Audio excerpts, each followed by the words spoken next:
Gente, boa tarde, eu sou Caetano Neto, estou aqui, repórter por um dia mais uma vez.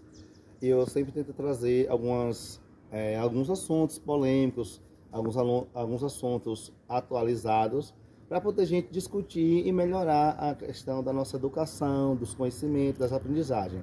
Então, assim, hoje o tema vai ser uma coisa muito importante, que as pessoas têm dificuldade de entender, de aprender e até de ouvir. Por que não discutir?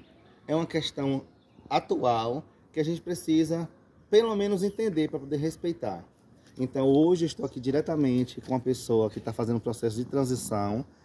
Nasceu menina, viveu alguns tempos como menina e hoje está sendo Lucas Lima. Boa tarde. Boa tarde, gente. E aí, amigo, tudo bom? Bem? Boa tarde, Então, gente. Então, você nasceu como um menino, foi criado todo dia, todo o tempo, passou a adolescência como uma menina. Eu queria conversar, entender como é que foi esse processo, as principais dificuldades que você interiormente passou na infância. Então, eu comecei a perceber essas questões de sofrimento quando eu comecei a terapia em 2019.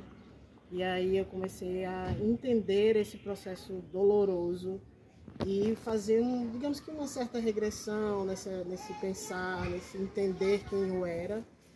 E aí a minha infância foi bem complicada porque assim, eu já era uma criança trans, mas eu não pude vivenciar isso por questões de família, de religião, mas eu já entendia que eu era um menino. O que é já ser uma criança trans? Eu não entendi, porque muitas pessoas também podem não conseguir entender isso aí. A criança trans ou a pessoa trans, ela não se consegue se ver da forma que ela nasceu, certo? Mesmo sendo nasci menina, mas eu não conseguia me ver como menina. Eu sempre me via, me sentia realizado no meu pensar em ser uma pessoa com físico masculino. Não, e com postura masculina, não quanto menina.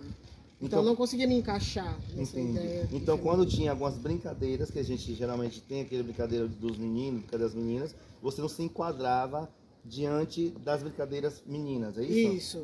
Isso.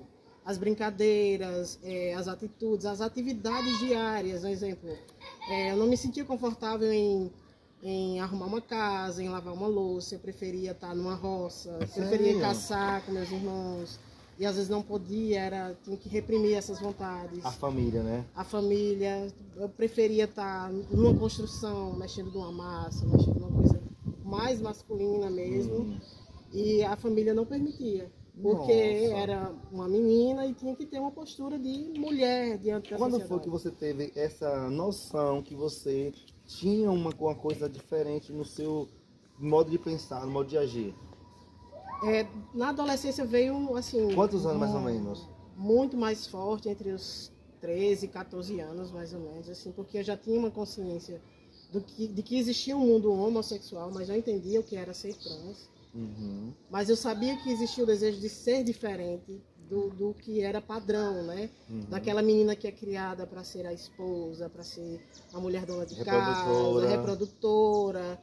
E eu já me via no papel do papel masculino, de ser o provedor, de trabalhar, de ser independente, de conquistar. Nossa, é engraçado que eu vejo assim algumas pessoas, algumas crianças assim de 2, 3 anos, que a gente olhando já vê os transjeitos. Então acho que foi mais ou menos nesse seu estilo. Quando você tinha 2, 3 anos, já tinha um jeito meio masculino. Sim. E só se entendeu como uma pessoa masculina a partir dos 13, 14 anos. Isso, mais ou menos isso. Era doloroso para mim, inclusive, usar roupas. A religião me obrigava a usar saia, vestido. Isso para mim era bem doloroso, complicado lidar com isso, porque eu não gostava. Eu queria estar de short masculino, de calça, de jogar futebol, de sair com os meninos e jogar videogame. Imagina na adolescência você ter que usar sutiã.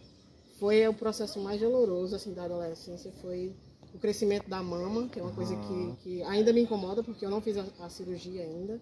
Essa disforia com a mama, de não poder mais andar sem camisa, porque até uma certa idade eu ainda andava sem camisa porque não tinha seios.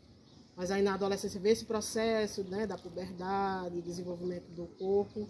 E aí tudo foi um pouco mais complicado de aceitar e de entender que eu era, assim, meu corpo era feminino, mas a minha cabeça era masculina.